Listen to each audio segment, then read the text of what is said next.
pandemia está transformando o mundo. A vida não é mais a mesma e a crise não se limita à saúde. Ela atinge diversos outros setores e em Santo André não seria diferente.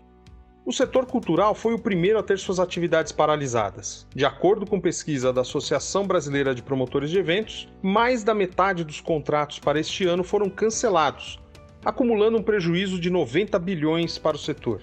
A cultura é responsável pela renda de 5,7% dos brasileiros, o que representa apenas no estado de São Paulo 1,5 milhão de pessoas sem renda durante a quarentena. O momento que a gente vive não é bom para a cultura, né? Ele tem se revelado terrível mesmo antes da pandemia, né? A gente teve, antes da pandemia, alguns eventos na área de cultura que foram catastróficos do ponto de vista humano, né? A gente teve primeiro a destruição do Ministério, né? Depois não saber onde ele coloca, se é no turismo, se é na cidadania, um pouco uma briga para como tornar ele mais desprezível possível, e acabou ficando no turismo agora recentemente. Mas antes da pandemia, a gente teve o episódio de um secretário que utilizava símbolos nazistas de uma forma ostensiva nos seus pronunciamentos. Ou seja, esse símbolo é muito mais terrível do que a pandemia, quando a gente vê um secretário de Cultura Nacional citando Goebbels, né? Nada menos do que Goebbels, o ministro da propaganda e da cultura nazista. É verdade, Celso. Infelizmente, os nossos artistas, os artistas daqui da cidade de Santo André, têm sofrido muito com o descaso do poder público em relação ao socorro por conta da pandemia, por conta do coronavírus. Nós precisamos ter um olhar diferenciado para os nossos artistas. O que eu vejo atualmente na cidade de Santo André é que o jovem ele tem muito pouco acesso à cultura, ele tem pouco acesso ao lazer, ao entretenimento. Os espaços que a gente tem aqui na cidade, que acontece cultura, geralmente é a própria sociedade civil e o próprio jovem que se organiza para fazer. Então, assim, tá rolando sarau, tá rolando encontro de MCs, tá rolando encontro de grafite, é a própria sociedade, é o próprio jovem que se organiza para isso acontecer. O que eu vejo que a cultura faz são projetos, mas são projetos pontuais e que não tem uma longa duração. Então, assim, acaba o projeto, o jovem fica de novo ocioso, fica de novo sem poder frequentar, sem poder ter acesso.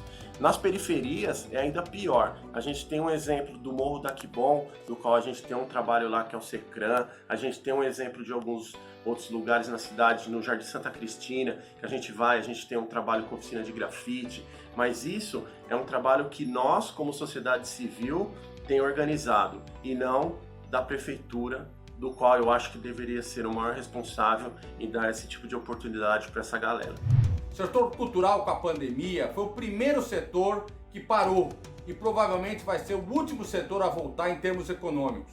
Os artistas da nossa cidade, da nossa região e do Brasil estão passando muita necessidade. Precisam colocar arroz e feijão em casa, pagar a escola do filho, pagar o aluguel, e para isso o poder público precisa criar meios para que esses artistas possam sobreviver nesse isolamento social e ter condições da retomada do seu projeto cultural assim que essa pandemia acabar. Por isso eu apoio, engrosso os projetos de lei que estão tramitando de a gente garantir a subsistência dos artistas e pensar no pós-pandemia uma política ainda mais agressiva do ponto de vista de recursos, de dinheiro para o setor cultural. Por isso, Beto Sirac, parabéns pela iniciativa.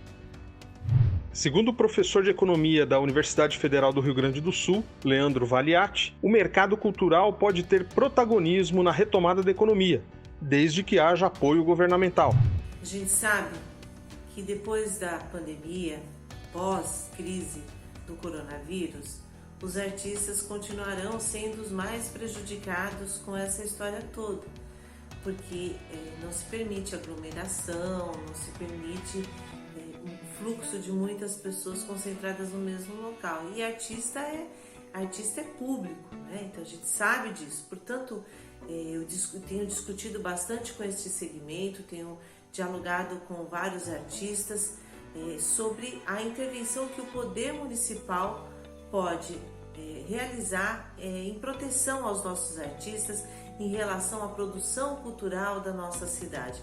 É importante pensarmos um projeto que dê conta de socorrer os nossos artistas, não somente agora, nesse momento de coronavírus, mas também depois da pandemia, que a gente espera que se equacione o mais rápido possível. Portanto, continuar dialogando com o setor artístico, continuar pensando alternativas para a nossa cidade, que a nossa cidade seja pujante novamente em relação às produções culturais que em outros tempos o nosso governo, o governo do Partido dos Trabalhadores, através das escolas livres de teatro, tiveram um papel fundamental na produção cultural, na difusão cultural da nossa cidade. É isso que a gente espera que aconteça novamente. Portanto, me coloco inteiramente à disposição desta categoria, me coloco inteiramente à disposição dos trabalhadores da cultura para pensarmos saídas, pensarmos alternativas e apresentar um projeto que dê conta de socorrer todos os profissionais da cultura.